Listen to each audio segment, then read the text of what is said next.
नमस्कार दोस्तों, स्वागत है आप सभी का आइडियल एकेडमी के ऑनलाइन लर्निंग प्लेटफॉर्म में। दोस्तों, इस वीडियो में डिस्कस करने वाले हैं BHU BSc AG का 2018 के पेपर का रीजनिंग सेक्शन। रीजनिंग सेक्शन मतलब मेंटल एबिलिटी का जो सेक्शन है उसको हम वीडियो में डिस्कस करेंगे। रिस्पेक्टिव जो आगे के पोर्शन का सॉल्यूशन है केमिस्ट्री, फिजिक्स एंड मोर, वो आपको प्रोवाइड हो जाएगा अगले वीडियोज़ में। क्वेश्चन नंबर 1 है, अ 2 digit number is such that the product of the digit is 18. Sorry, the product of it digits is 8. When 18 is added to the number, the digits are reversed, the number is, मतलब 2 digit का आपका number है, उसके आपस के digit का जो product है वो 8 है, और अगर उसमें 18 को हम ऐड कर देते हैं तो उसकी जो डिजिट होती है वो रिवर्स हो जाती है दोस्तों। इस क्वेश्चन को करने के लिए हम क्या करेंगे, हम ऑप्शन से क्वेश्चन को करने की कोशिश करते हैं। तो ऑप्शन देखते हैं कि कौन से 2 नंबर हैं जिनका प्रोडक्ट 2 डिजिट का 8 है। तो ऑप्शन नंबर 1 है, इसमें भी 8 बन रहा है प्रोडक्ट, 2 में भी 8 बन रहा है, 3 में भी 8 बन रहा है और 4 में भी 8 हो रहा है। ठीक, 8 तो हो जा रहा है यहाँ पर, यानी कि सब कंडीशंस को सेटिस्फाई कर रहा है। व्हेन 18 इज एडेड, अब 18 को जोड़ के देखते हैं कि नंबर किस में रिवर्स होता है। तो इसमें अगर 18 को जोड़ेंगे तो ये हो जाएगा आपका 36, इसमें आप जोड़ेंगे तो ये आपका हो जाएगा 42, इसमें आप जोड़ेंगे 18 तो ये हो जाएगा 99, और इसमें जोड़ेंगे तो हो जाएगा 60। 24 में अगर आप 18 ऐड करते हो तो रिवर्स हो जाता है। तो ऑप्शन नंबर आपका यहाँ पर 2 करेक्ट हो जाएगा। अगला क्वेश्चन है question number 2, a boy is asked to multiply a certain number by 25. He multiplies it by 52 and gets his answer more than the correct one by 324. The number is to be multiply was. तो दोस्तों यहाँ पर है कि एक लड़के ने क्या किया, एक नंबर से जिसको 25 से मल्टीप्लाई करना था उसको उसने 52 से मल्टीप्लाई कर दिया, और जो रिजल्ट आया वो 324 मोर आया ओरिजिनल रेट के। तो मान लीजिए नंबर आपका x था, यहाँ पर मैं नीचे सॉल्व करता हूँ। मान लीजिए कि नंबर वो आपका x था, तो x से मल्टीप्लाई होता था 25, तो आपका रिजल्ट आता था y। ठीक, अब यहाँ पर कंडीशन क्या हुई, उस x से मल्टीप्लाई हो गया 52, तो रिजल्ट आपका क्या आ जाएगा y प्लस 324, ओरिजिनल से 324 ज़्यादा। अब आप देखेंगे तो आपके पास 2 इक्वेशन हो जाएगी, equation number 1 and equation number 2। Subtracting equation 2 from 1, तो आपका ये y कट जाएगा, और यहाँ पर 52x माइनस 25x हो जाएगा, और यहाँ पर हो जाएगा 324। इसको आप सॉल्व करेंगे तो ये हो जाएगा 27x इज इक्वल टू 324। इसको आप फर्दर सॉल्व करेंगे, x का वैल्यू आ जाएगा 324 अपॉन 27। इसको आप सॉल्व करेंगे तो 12 आ जाएगा, या इसको डिवाइड करने पे 12 आ जाएगा, यानी कि जो नंबर मल्टीप्लाई होने वाला था, यानी कि x जो नंबर मल्टीप्लाई हो रहा था वो कितना था 12। 12 कौन सा ऑप्शन है, ऑप्शन नंबर 1 है, तो ऑप्शन नंबर आपका 1 करेक्ट हो जाएगा, ये 12 है दोस्तों।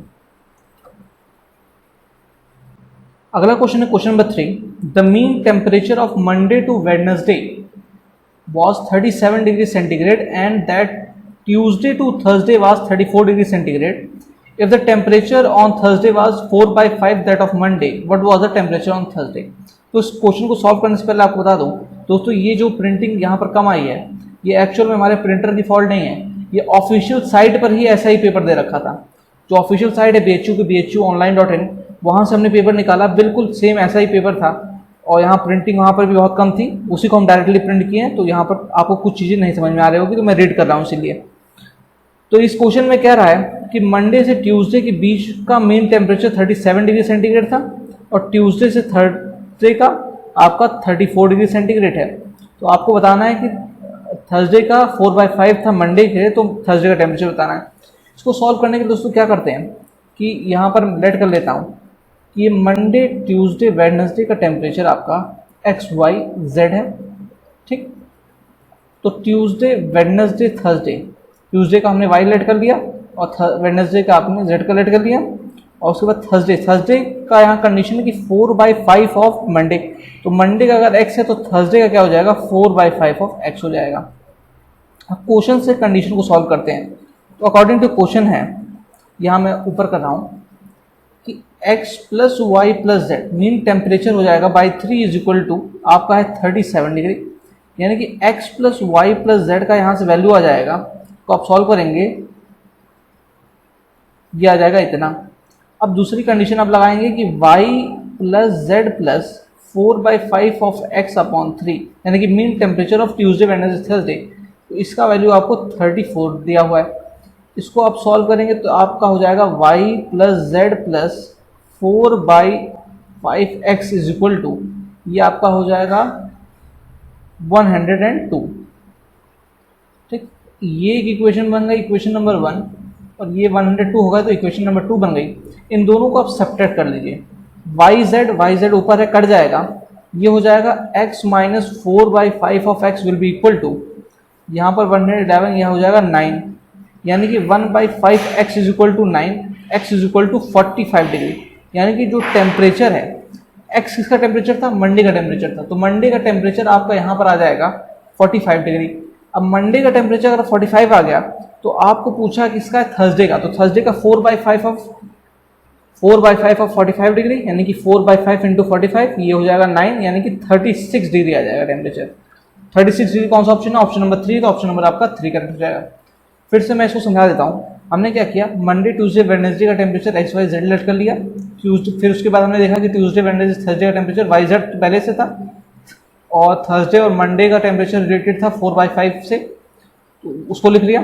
उसके बाद हमने कंडीशन जो गिवन क्वेश्चन में थी वो अप्लाई की, तो मीन टेम्परेचर निकालने के लिए x plus Y plus Z upon 3 किया, तो मीन टेम्परेचर आपका इक्वल होगा 37 डिग्री के इक्वल। उसके बाद हमने क्या किया, ट्यूसडे वेडनेसडे थर्सडे का मीन निकाला, तो उसका वैल्यू आपका 34 डिग्री के इक्वल हो गया।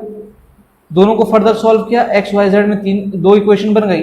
उसके बाद हमने देखा कि y प्लस जेड जो था वो दोनों इक्वेशन में था, दोनों को सेपरेट करने पे कट जा रहा था, दोनों को सेपरेट करके हमने x की वैल्यू निकाली, x की वैल्यू आपकी 45 डिग्री आ गई, और फिर कंडीशन का इस्तेमाल करके हमने आंसर निकाला, वो हो गया आपका 36 डिग्री। अगला क्वेश्चन देखते हैं। क्वेश्चन है, मैं आपके लिए रीड कर रहा हूं, अगर आपको दिखाई नहीं दे रहा तो, a tank can be filled by one tap in 20 minutes and by another in 25 minutes. Both the taps are kept open for 5 minutes and then the second is turned off. In how many minutes more the tank will be completely filled? तो यानी कि दो tap थे आपके, एक tap आपके tank को fill कर रहा था 20 मिनट्स में, दूसरा 25 मिनट्स में। अगर दोनों को साथ में 5 मिनट काम कराया जाए और फिर एक को बंद कर दें तो कितना टाइम लगेगा दूसरे को उस टैंक को भरने के लिए, आपको कैलकुलेट करना है। तो दोनों अगर साथ में दोनों अगर साथ में ओपन होंगे तो कितना टाइम लगेगा वो निकालने के लिए हम इसको इन्वर्स करके ऐड कर देंगे, 1/20 प्लस 1/25 हो जाएगा। ये वर्क एंड टाइम का क्वेश्चन है। उसके बाद क्या हुआ कि 5 मिनट तक दोनों ओपन थे, तो यानी कि 5 से हम इंटू कर देंगे, तो होगा क्या यहाँ पर, ये हो जाएगा आपका 1/4 प्लस 1/5। 5 मिनट हमने इसलिए कि 5 ही मिनट तक ये दोनों ने साथ में काम किया, उसके बाद एक बंद हो गया। इसको फर्दर सॉल्व करेंगे तो ये हो जाएगा आपका 20, ऊपर हो जाएगा 9। इसको इन्वर्स कर देंगे वर्क जो टाइम निकालने के लिए, तो ये आपका हो जाएगा, इसको आप ऐसे ही रहने दीजिए। तो हो क्या कि 9 पार्ट वर्क को करने के लिए 9 मिनट रिक्वायर्ड है, तो बचा हुआ रेस्ट पोर्शन को करने के लिए कितना रिक्वायर्ड होगा, टोटल में से 9 को माइनस करेंगे, यानी कि 20 में से 9 चला जाएगा, आपका 11 मिनट्स आपको लगेगा, टोटल 11 मिनट्स लगेगा, यानी कि ऑप्शन नंबर आपका 2 करेक्ट हो जाएगा। इसको मैं एक बार फिर से समझा देता हूँ। हुआ क्या दोस्तों कि दो टैप थे, एक 20 मिनट में फिल करता था, एक 25 मिनट में, दोनों को साथ में ऑपरेट किया गया 5 मिनट के लिए, फिर एक को बंद कर दिया गया, तो बताना था कि दूसरे को कितना टाइम लगेगा फिल करने के लिए। तो हुआ क्या, हमने ये टाइम एंड वर्क का क्वेश्चन था, तो हमने इन्वर्स करके ऐड करने की कोशिश की ताकि हमारा टाइम कैलकुलेट हो। उसके बाद 5 मिनट के लिए ओपन था तो 5 से इंटू कर दिया, यहाँ पर आपका ये इक्वेशन बन गया, 9/20 आंसर आ गया, यानी कि 9 मिनट में दोनों साथ में फिल कर सकते थे। तो रेस्ट पोर्शन को कवर करने में कितना पोर्शन लगेगा, यानी कि 20 - 9 यानी कि 11 मिनट, तो ऑप्शन नंबर आपका यहाँ पर 2 करेक्ट हो जाएगा। अगला क्वेश्चन देखते हैं। क्वेश्चन नंबर 5 है, the age of a father 10 years ago was thrice the age of his son. 10 years hence the father's age will be twice that of his son. The ratio of present ages are. तो मान लीजिए कि father का as जो है, सन का as x है, father का एज y है। तो कंडीशन देखते हैं, 10 साल पहले यानी कि 10 years ago, ये प्रेजेंट एज की बात कर रहा हूँ, तो 10 years पहले इसकी एज हो जाएगी y - 10 और इसकी एज हो जाएगी 3 × x - 10। ठीक, उसके बाद यहाँ पर 10 ईयर हेंस यानी कि 10 साल बाद ये हो जाएगा आपका 5y + 10 = ट्वाइस का कंडीशन है, तो 2 × x + 10। अब आप इसको फर्दर सॉल्व करेंगे तो पहली वाली इक्वेशन जो हो जाएगी वो आपकी हो जाएगी y - 10 = 3x - 30, या फिर इसको आप ऐसे लिख सकते हैं कि y = 3x - 20। दूसरी वाली इक्वेशन को आप सॉल्व करेंगे तो y का वैल्यू अब का आ जाएगा 2x + 10। अब आप क्या करेंगे, इसको 2 से मल्टीप्लाई करके ऐड कर देंगे तो आपका आंसर आ जाएगा। 2 से मल्टीप्लाई करके इस इक्वेशन को इसमें ऐड करेंगे तो ये हो जाएगा आपका, इस तरफ आ जाएगा 3y, ये हो जाएगा 7x, और यहाँ से 2 मल्टीप्लाई करेंगे तो ये आपका कांस्टेंट वैल्यू कट जाएगा। यानी कि दोनों के एक दूसरे की एज का जो रिलेशन है वो 3:7 है। यानी कि अगर आप इसको x/y लिखोगे या फिर इसको आप y/x कर लेते हो, यानी कि father/son कर दोगे, तो 7/3 का रेशियो बन जाएगा। ये जो आया है ये आपका रिलेशन है इन दोनों के बीच की एजेस का। तो 7:3 वाला ऑप्शन आपका करेक्ट हो जाएगा, यानी कि ऑप्शन नंबर आपका 3 करेक्ट हो जाएगा।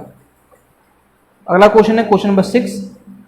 4 horses are threatened in at 4 corners of the square field of side 70 meters so that they just cannot reach one another. The area left ungrazed by the horses.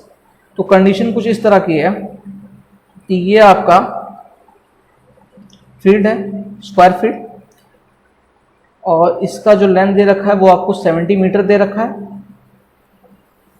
ये आपका जो है square field है और यहाँ पर ये इसकी लेंथ जो है 70 मीटर दे रखी है। चारों कॉर्नर पे जो है आपके हॉर्सेस टाई है, तो अगर हॉर्स यहाँ पर टाई होगा तो वो इस तरह से कुछ ग्रेस करेगा फील्ड को, यहाँ पर टाई होगा तो कुछ इस तरह से ग्रेस करेगा, यहाँ पर टाई होगा तो कुछ इस तरह से ग्रेस करेगा, यहाँ पर टाई होगा तो कुछ इस तरह से ग्रेस करेगा। मतलब ये दोनों पॉइंट मिलेंगे।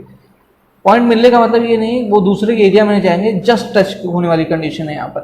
तो आप देखेंगे क्या, ये जो पार्ट अनग्रेज निकल गया, इसका आपको एरिया उसने पूछा है। इसको कैलकुलेट करने के लिए क्या करें कि एरिया ऑफ स्क्वायर निकाल लें, यानी कि 70 का स्क्वायर हो जाएगा, यानी कि 4900 मीटर स्क्वायर हो जाएगा। ये आपका एरिया ऑफ स्क्वायर हो गया। अब आपको अनग्रेज एरिया निकालने के लिए ग्रेज एरिया से इसको माइनस करना पड़ेगा। तो ग्रेज एरिया क्या है, तो आप देखेंगे ध्यान से, तो यहाँ पर एक 1/4 ऑफ अ सर्कल फॉर्म हो रहा है पर कॉर्नर, यानी कि यहाँ पर 1/4 सर्कल फॉर्म हो रहा है, यहाँ पर 1/4 सर्कल फॉर्म हो रहा है, 1/4 सर्कल, 1/4 सर्कल, टोटल कुल मिला के एक कंप्लीट सर्कल का फॉर्मेशन हो रहा है। 1/4 को हम 4 बार ऐड करेंगे तो एक कंप्लीट सर्कल का फॉर्मेशन हो रहा है। और सर्कल का एरिया कैसे निकालते हैं, वो निकालते हैं पाई आर स्क्वायर से। तो इसको आप लिख सकते हो 22/7 इंटू आर का वैल्यू कितना होगा, क्योंकि जस्ट टच वाली कंडीशन है तो रेडियस आपका 35 हो जाएगा। तो 35 का स्क्वायर, इसको आप सॉल्व कर लेंगे। 4900 में से इतने का वैल्यू आप माइनस कर देंगे। इसको आप जब सॉल्व करके माइनस करेंगे तो आपका वैल्यू आ जाएगा 1050 मीटर स्क्वायर। करके देख लीजिएगा, इतना ही आंसर आएगा। तो 1050 वाला ऑप्शन आपका करेक्ट हो जाएगा। तो यहाँ पर बहुत राइट में लिखा हुआ है लेकिन ऑप्शन नंबर 1 है 1050 स्क्वायर मीटर। ऑप्शन नंबर आपका 1 करेक्ट हो जाएगा। अगला क्वेश्चन देखते हैं, क्वेश्चन नंबर 7 है। May 6, 1993 was Thursday. Which day of the week was on May 5, 1992? Calendar से रिलेटेड एक क्वेश्चन है। तो दोस्तों ये क्वेश्चन को सॉल्व करने के लिए क्या करेंगे आप, अगर आपने कभी कैलेंडर को ध्यान से देखा होगा तो दोस्तों होता क्या है कि पर ईयर के बाद, जैसे कि मान लीजिए कि इस साल आज की डेट पर जो है मंडे पड़ रहा है, जो भी आज की डेट है उसको मान लीजिए कि इस साल मंडे पड़ रहा है, तो नेक्स्ट ईयर उस दिन उसी डेट को, नेक्स्ट ईयर इसी डेट को जो होगा वो आपका ट्यूसडे पड़ेगा। यानी कि 1 डे का एडिशन हो जाता है नॉर्मली। मगर यहाँ पर एक कंडीशन होती है कि बीच में लीप ईयर नहीं आना चाहिए। लीप ईयर आ जाता है तो 2 दिन की एडिशन हो जाती है, और लीप ईयर नहीं आता है तो 1 दिन की एडिशन हो जाती है। इसका मतलब क्या हुआ, तो सबसे पहले हम लीप ईयर को सर्च करेंगे। तो यहाँ पर आप देखेंगे कि 1993 का कंडीशन देखिए 1992 में पूछा है, 1992 में आपका जो है लीप ईयर था, लेकिन लीप ईयर बीच में नहीं आ रहा है, यहाँ टाइम रिवर्स करते हैं तो बीच में रिवर्स नहीं आ रहा है। तो यहाँ पर हो क्या गया कि 1993 में अगर 6 मई को थर्सडे है तो 1992 में एक दिन कम हो जाएगा, यानी कि May 6 1992 में आपका हो जाएगा वेडनेसडे। और वेडनेसडे अगर आपका May 6 1992 में होगा तो May 5 में कौन सा दिन हो जाएगा, वो हो जाएगा आपका ट्यूसडे। तो ट्यूसडे वाला ऑप्शन आपका करेक्ट हो जाएगा, ऑप्शन नंबर आपका 2 करेक्ट हो जाएगा। क्वेश्चन नंबर 8 है, इन the following number count each 7 which is not immediately preceded by 5 but is immediately followed by either 2 or 3. How much sevens are there? मतलब आपको उन नंबर ऑफ सेवन्स को count करना है जिसके बाद तुरंत 5 आ जाता है, सॉरी जो 5 जिनके पहले जस्ट 5 है और जिनके बाद 2 या 3 आता है। प्रीसीडेड मतलब पीछे, फॉलोड बाय मतलब आगे। तो यहाँ पर ये नंबर आपको कॉम्प्लेक्स सा दिखा है, तो इसमें आप सर्च करेंगे तो यहाँ पर ये देखिए, यहाँ 5 पहले आया, 7 बाद में आया बीच में, और फिर बाद में 2 आ गया, तो ये कंडीशन हो गई एक। फिर यहाँ 5 7 3 की कंडीशन हो गई, ये हो गई दूसरी आपकी। फिर यहाँ पर 5 पहले ढूंढेंगे तो ये 5 7 2 की कंडीशन हो गई तीसरी। और फिर आगे देखते हैं क्या, और 5 7 2 तो नहीं आ रहा, नहीं। तो 3 ऐसी जगहें हैं जहाँ पर 7 के पीछे 5 आ रहा है और 7 के बाद 2 या 3 आ रहा है। ये जगह मैंने मार्क कर रखी है, तो इसका आंसर आपका 3 करेक्ट हो जाएगा। तो ऑप्शन नंबर आप 3 टिक कर दीजिए। क्वेश्चन नंबर 9 है, Milind goes 30 meter towards now, then turns right and walks 40 meters, then again turns right and walks 20 meters, then again turns right and walks 40 meter. How much meters is he from the original position? तो मान लीजिए ये यहाँ पर original position है, तो यहाँ से वो नॉर्थ की तरफ गया 40 मीटर्स, ठीक है, ये हो गया 40। यहाँ से वो राइट टर्न किया और उसके बाद उसने, सॉरी यहाँ से वो 30 मीटर्स गया, यहाँ नॉर्थ तक वो 30 मीटर गया, नॉर्थ में टर्न किया यहाँ पर वो 40 मीटर गया, फिर राइट टर्न किया यहाँ पर वो आया 20 मीटर, और फिर राइट टर्न करके वो 40 मीटर गया, मतलब इस पोजीशन पे पहुंच गया। अगर वो ए से स्टार्ट कर रहा है तो वो बी पे पहुंच रहा है। आपको जो है ओरिजिनल डिस्टेंस बतानी है ए और बी के बीच में, तो आप देखेंगे ध्यान से, तो यहाँ से यहाँ तक की लेंथ जो है 30 मीटर है और यहाँ से यहाँ तक की लेंथ जो है 20 मीटर है। तो ए और बी की वैल्यू कितनी हो जाएगी, 30 माइनस 20, यानी कि आपका 10 मीटर इसका आंसर हो जाएगा। तो 10 मीटर यानी कि ऑप्शन नंबर आपका यहाँ पर 2 करेक्ट हो जाएगा। क्वेश्चन नंबर 10 है, in a code language if pose is coded as, यहाँ पर पोज का कोड लिखा हुआ है तो टाइप को कोडेड करना है। तो यहाँ पर सबसे पहले इस तरह के क्वेश्चंस आते हैं तो ABCD लिख लेना चाहिए। इसको मैं नीचे करता हूँ, फिर आपको उसका सॉल्यूशन बताता हूँ। ये हो जाएगा आपका AB, इसको लिख लीजिए अल्फ़ाबेट्स।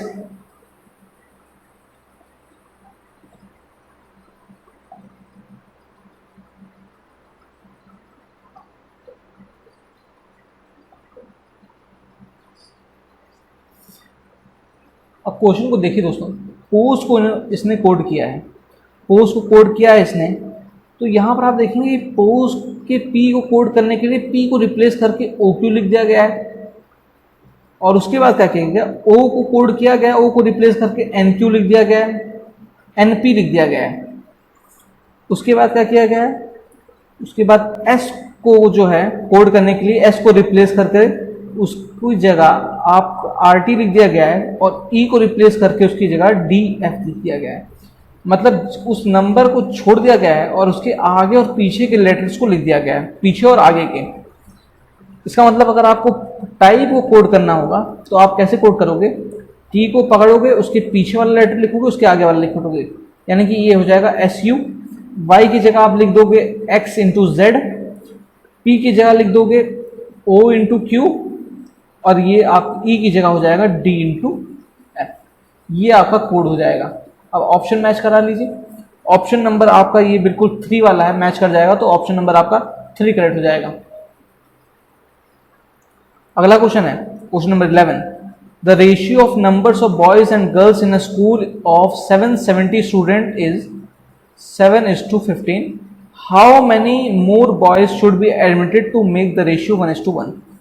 तो स्कूल में टोटल नंबर यहाँ पर इतना है, तो number of boys and number of girls निकाल लेते हैं पहले। इसको x मान के कैलकुलेट करेंगे तो ये हो जाएगा 22x, इन दोनों का sum is equal to 770। x का वैल्यू आप कैलकुलेट करेंगे तो ये हो जाएगा 770 अपॉन 22। ये आपका फर्दर सॉल्व होगा तो ये आपका x का वैल्यू आ जाएगा 35।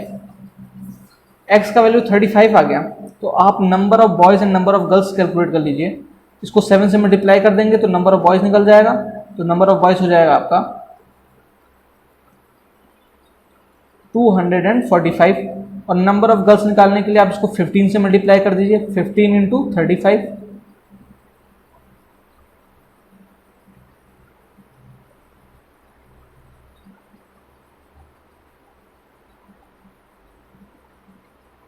ये आपका 525 हो गया। ठीक, अब इसको आप सेपरेट कर देंगे तो अब आपको number of boys and number of girls की संख्या पता चल गई। तो यहाँ पर number of boys and number of girls आपको पता चल गया, तो आप क्या करेंगे, इसको 1:1 अगर बनाना होगा तो आप क्या करेंगे, इसमें इतने नंबर ऑफ बॉयज ऐड करें ताकि इन दोनों का वैल्यू इक्वल हो जाए। यानी कि आप अगर इसको इससे सेपरेट कर देंगे तो जो वैल्यू आएगा उतने बॉयज आपको ऐड करने पड़ेंगे, यानी कि 525 माइनस आपका 245 हो जाएगा। इसको सेपरेट कर लेंगे तो ये आपका हो जाएगा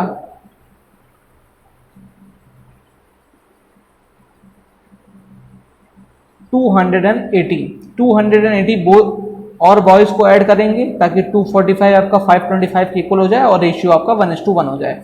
तो 280 वाला ऑप्शन करेक्ट है, यानी कि ऑप्शन नंबर आपका 2 करेक्ट हो जाएगा। क्वेश्चन नंबर 12 है, if 4 is subtracted from cube root of any number it becomes 5, then what is the number. किसी नंबर के क्यूब रूट से अगर 4 को माइनस कर दिया जाए तो वो नंबर 5 हो जाता है, तो नंबर बताना है आपको। तो होगा क्या, यहाँ पर मान लीजिए वो नंबर a है, तो a का क्यूब रूट मतलब a टू दी पावर 1/3, उसमें से आप 4 को घटाते हो तो 5 बन जाता है। इसको आप देखते हो तो a टू दी पावर 1/3 का वैल्यू आपका 9 हो जा रहा है। तो a बनाने के लिए दोनों साइड का क्यूब कर दोगे तो a का वैल्यू हो जाएगा 9 क्यूब के इक्वल। 9 का क्यूब कितना हो जाएगा, 9 का क्यूब हो जाता है आपका 729। तो ऑप्शन नंबर यहाँ पर 1 करेक्ट हो जाएगा। क्वेश्चन नंबर 13 है, तो the next number in the following series is. ये सीरीज आपको दे रखी है 40, 60, 47, 53, 54।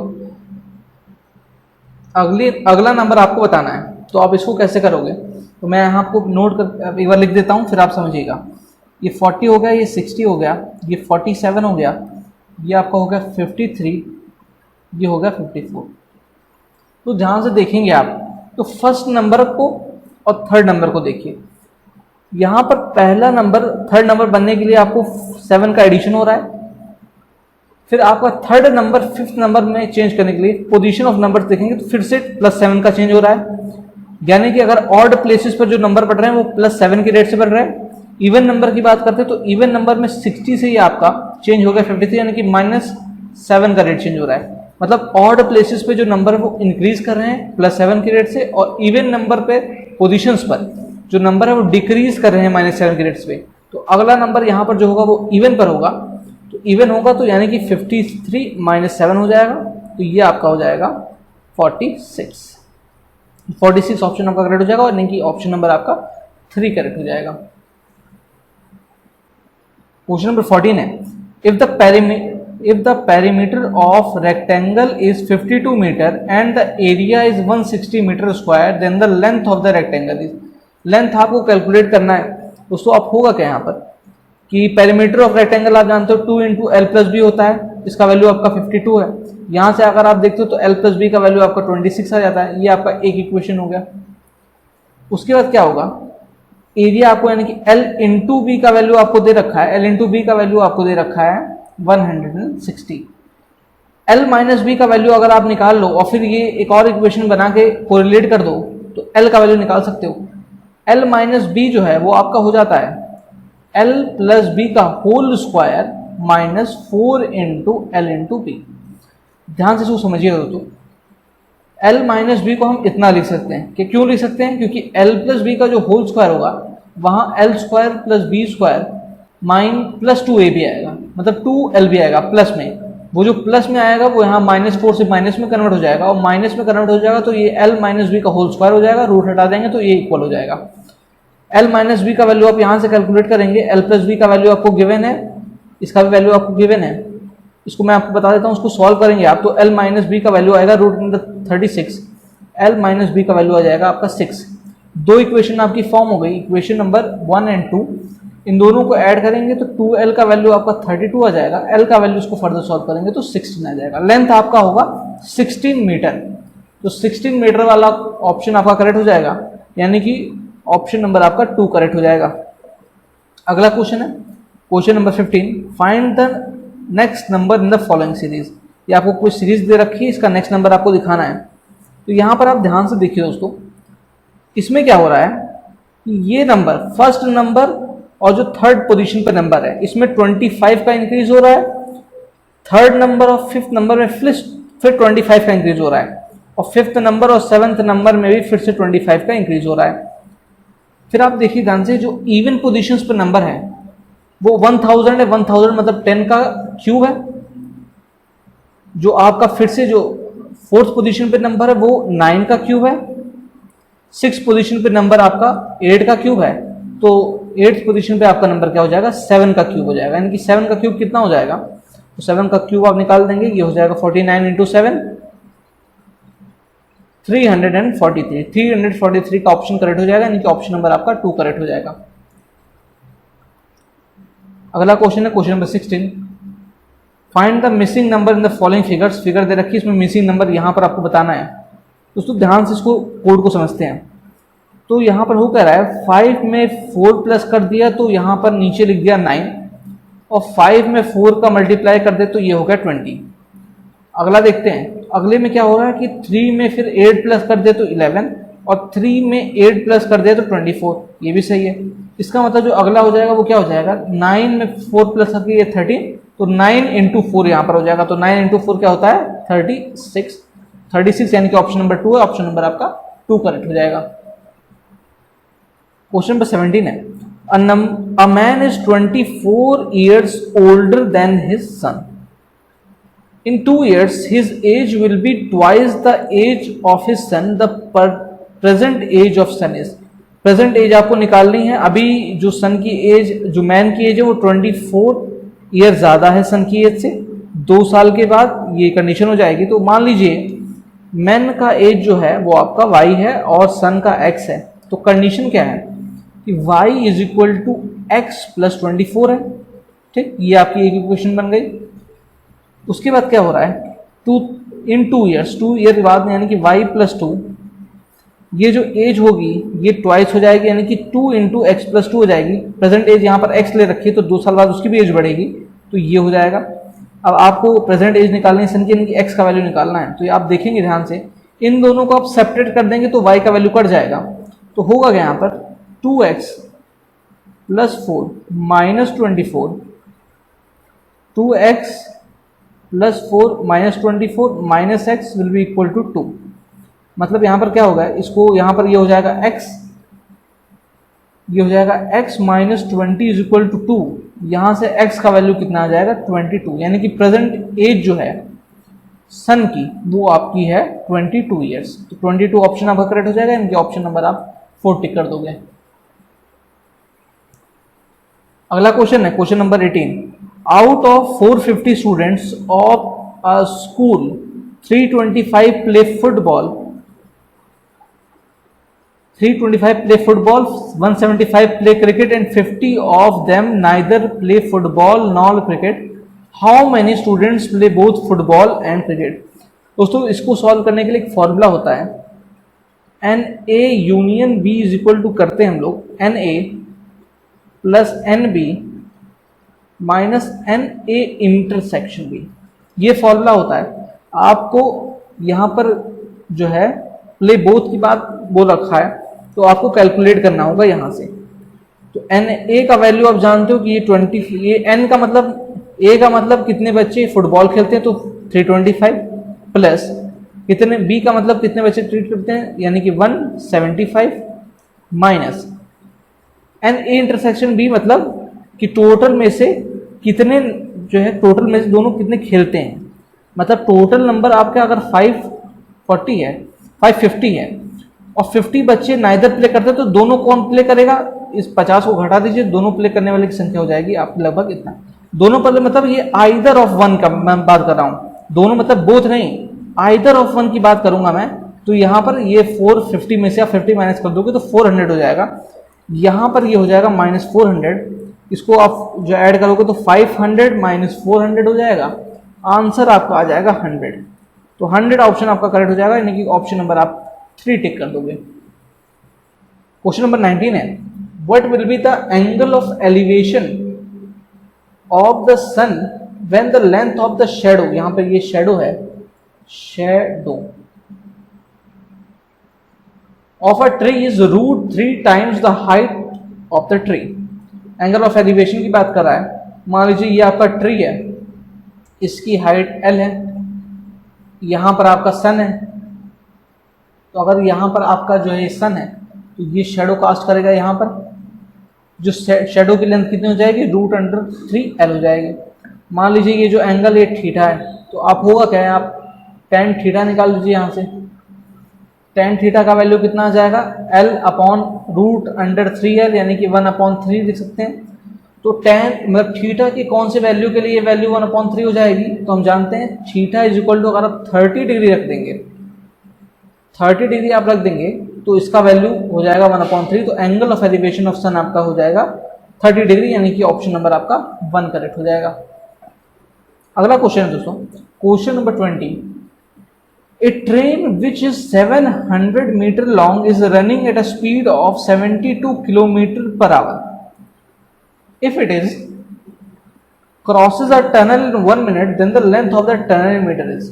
लेंथ ऑफ द टनल आपको निकालना है और स्पीड आपको दे रखा है, तो होगा क्या, तो पहले स्पीड को आप km/h में, तो मान लीजिए मीटर पर सेकंड में कैसे कन्वर्ट करेंगे। तो मैं आपको ट्रिक बताता हूँ कि km/h में मीटर पर सेकंड में कन्वर्ट करना है तो 5/18 से मल्टीप्लाई कर दीजिए, इसको आप मल्टीप्लाई कर दोगे तो ये हो जाएगा 20 मीटर पर सेकेंड, मतलब ये जो स्पीड आ गई ये मीटर पर सेकेंड में आ गई। अब क्या हो रहा है दोस्तों, समझते हैं कि मान लीजिए ये जो है ये टनल है, ये मान लीजिए टनल है A से B तक, और यहाँ पर पीछे मान लीजिए ट्रेन है, ट्रेन का लेंथ जो दे रखा है वो आपका 700 मीटर दे रखा है ट्रेन का लेंथ, टनल का लेंथ मान लीजिए x है, समझिएगा। ट्रेन टनल को क्रॉस करती, इसका मतलब क्या हुआ कि ट्रेन का जो ये आगे वाला हिस्सा है टनल के अंदर जाए, और कंप्लीटली क्रॉस का मतलब ये होगा है जब ये निकलेगी दूसरी तरफ से तो इसका पीछे वाला हिस्सा जो है वो टनल से निकले, यानी कि टोटल लेंथ जो ट्रेवल करेगी ट्रेन इस क्रॉस करने में टनल को, वो करेगी x + 700। मैं उम्मीद करता हूँ समझ रहे होंगे, फिर से मैं समझा देता हूँ। होगा क्या, टनल को कंप्लीटली क्रॉस करने का मतलब ये है कि आगे वाला हिस्सा पूरा अंदर जाए और प्लस जब वो निकले तो पूरी ट्रेन बाहर निकल जाए।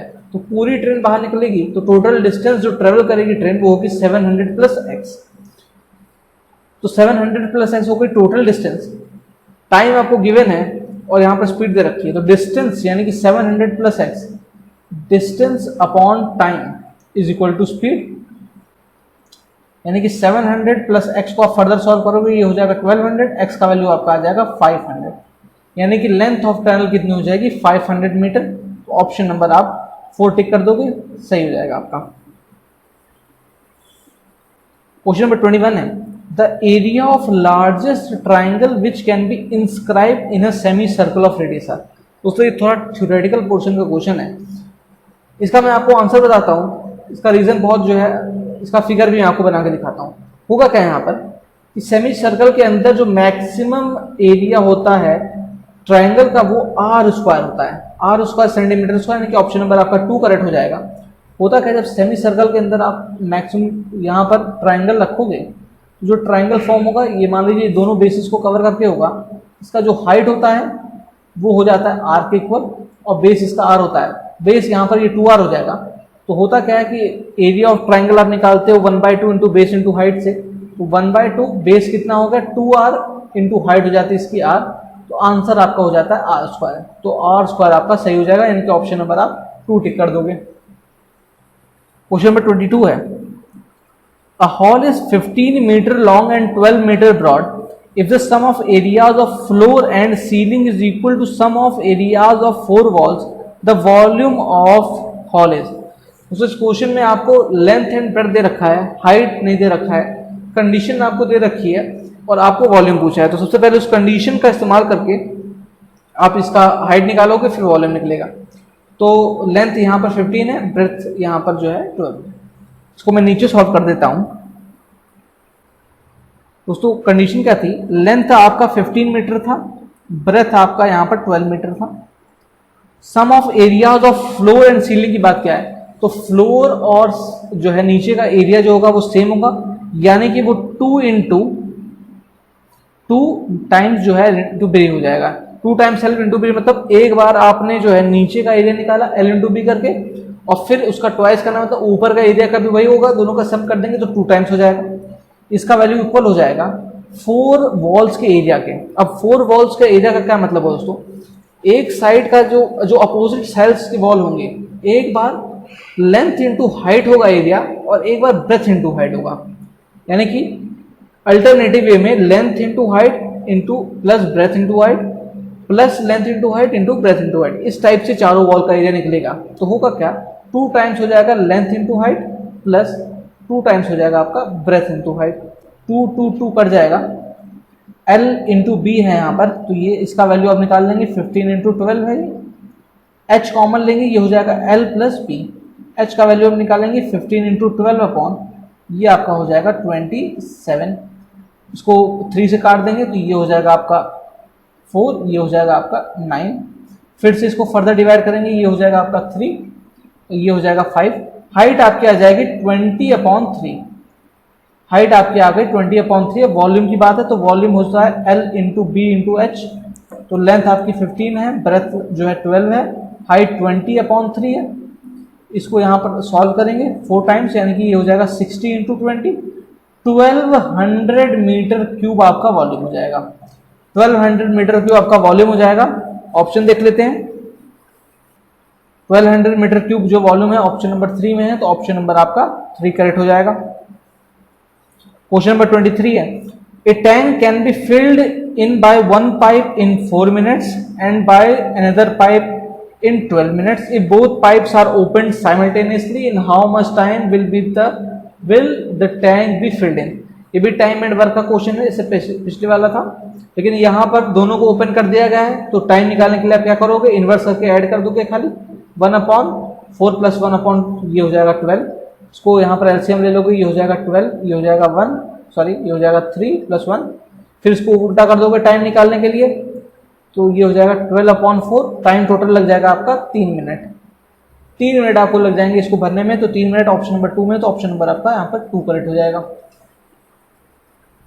क्वेश्चन नंबर 24 है, 7% of 3 hours and 20 minutes is equal to 3 घंटे और 20 मिनट का 7% कितना होगा आपको बताना है। तो सबसे पहले इसको आप मिनट में चेंज कर लो, 3 आवर्स को मिनट में चेंज कर लो, यानी कि 3 इंटू 60 प्लस 20, 3 इंटू 60 प्लस 20, तो टोटल टाइम आपका ये हो जाएगा 200 मिनट्स। टोटल आपका 200 मिनट्स होगा। इसका 7% निकालने के लिए आप क्या करोगे, 7/100 से इसको मल्टीप्लाई कर दोगे, ये 20 से 20 कट जाएगा, आपका आंसर आ जाएगा 14 मिनट, यानी कि ऑप्शन नंबर आपका यहाँ पर 2 करेक्ट हो जाएगा। 7% of 3 hours and 20 minutes is 14 minute. आगे चलते हैं, क्वेश्चन नंबर 25 है, which one of the following fraction is the largest. आपको यहाँ 4 फ्रैक्शन दे रखे हैं, इसमें से लार्जेस्ट कौन सा ये बताना है। दोस्तों मैं आपको बता दूं, अगर आप इसको डायरेक्ट डिवाइड करने की सोच रहे हो तो आपका खाली टाइम वेस्ट होगा, रिजल्ट तक आप पहुंच नहीं पाओगे। इसको करने के लिए आप क्या करोगे, मैं आपको एक ट्रिक बताता हूं कि आप इसको 1 के फॉर्म में लिख लो। 1 के फॉर्म में लिख लो मतलब जैसे कि मान लीजिए ये आपका 10/11 है, तो इसको आप क्या लिख सकते हो, 11 - 1/11। अब इसको डिवाइड करके आप लिख सकते हो 1 - 1/11। सिमिलरली 91/100 को आप क्या लिख सकते हो, इसको आप लिख सकते हो 1 - 9/100। सिमिलरली आगे देखते हैं 73/80 है, इसको आप क्या लिख सकते हो 1 - ये हो जाएगा 7/80।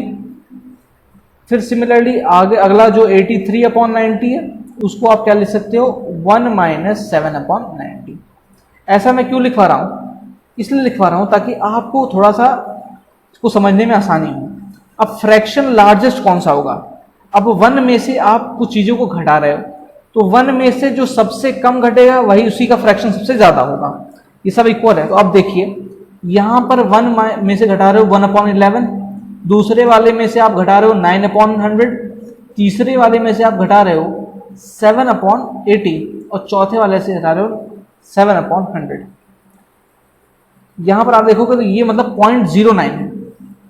ये आप सॉल्व करोगे तो ये 0.09 एंड समथिंग आगे जाएगा। इसको भी आप सॉल्व करोगे तो ये 0.08 के अराउंड आएगा। तो 0.8 है। ये आपका कंपैरिजन आपको करना है 1/11 में, 9/100 में, 7/80 में और 7/90 में। इन दोनों में से लास्ट के 1/11 तो खैर बहुत बड़ी संख्या हो जाएगी तो इसको कंसिडरेशन में नहीं लेंगे। अब बात आपकी 3 नंबर की है, 9/100, 7/80 एंड 7/90। 7/80 और 7/90 में से सबसे छोटा कौन सा होगा, 7/90 होगा। नीचे वाला संख्या बड़ा है, इसका मतलब ऊपर वाली आपकी छोटी हो जाएगी ऑटोमेटिकली। ये इसमें सबसे छोटा है तो अब कंपैरिजन बचेगा 9/100 और 7/90 में। 9/100 को आप 0.09 लिख सकते हो और 7/90 आपका क्या हो जाएगा, इसको डिवाइड करके चेक कर लो तो ये आपका हो जाएगा लगभग पॉइंट के बाद 0.7 के अराउंड आएगा, 0.7 के अराउंड। तो ये आपका 0.7 के अराउंड हो रहा है, यानी कि सबसे जो छोटा नंबर यहाँ पर है वो 7/90 है। और 7/90 अगर छोटा है तो छोटा अगर 1 में से माइनस होगा तो लार्जेस्ट फ्रैक्शन को जो बनाएगा तो लार्जेस्ट फ्रैक्शन आपका कौन सा हो जाएगा, 83/90 हो जाएगा। यानी कि ऑप्शन नंबर आप डी टिक कर सकते हो। दोस्तों इस क्वेश्चन को मैं फिर से बता देता हूँ आपको। हमने किया क्या कि हमारे पास 4 फ्रैक्शंस थे। अब उन 4 फ्रैक्शन को आप डिवाइड करके चेक करोगे तो आपके लिए एक लंबा प्रोसेस हो जाएगा। तो इसको आप 1 के फॉर्म में लिख दो। 1 के फॉर्म में कैसे लिखोगे, मैंने आपको लिख के दिखाया। अब 1 से जो संख्या कम घट रही है वही लार्जर फ्रैक्शन को बनाएगी। तो अब आपको कंपैरिजन करना था जो बची हुई जो संख्याएं घट रही थी उनके ऊपर। तो उसके ऊपर जो था आपने देखा कि नीचे वाली वैल्यू जिसकी ज़्यादा होगी, नीचे वाली वैल्यू जिसकी ज़्यादा होगी तो ओवरऑल संख्या वो छोटी हो जाएगी, ओवरऑल संख्या वो छोटी हो जाएगी तो फ्रैक्शन आपका लार्जेस्ट बन जाएगा। तो ये कंडीशन आपकी 83/90 में फॉलो हो रही थी। सबसे जो छोटा सबसे बड़ा जो फ्रैक्शन हो जाएगा वो हो जाएगा 83/90। तो दोस्तों आज के वीडियो के लिए इतना ही। अगर वीडियो आपको पसंद आया हो तो चैनल को सब्सक्राइब करें, वीडियो को लाइक करें और ज़्यादा से ज़्यादा शेयर करें ताकि और भी एस्पिरेंट्स को उसका फ़ायदा मिल सके। और दोस्तों अगर आपको किसी भी प्रॉब्लम में कोई प्रॉब्लम आ जाती है, कोई समस्या होती है, कोई क्वेरीज होती है तो आप हमें हमारे टेलीग्राम के चैनल पर भेज सकते हैं। टेलीग्राम चैनल का लिंक मैं डिस्क्रिप्शन में डाल रहा हूँ। इसके अलावा आप हमें इंस्टाग्राम पर भी फॉलो कर सकते हैं। Thank you.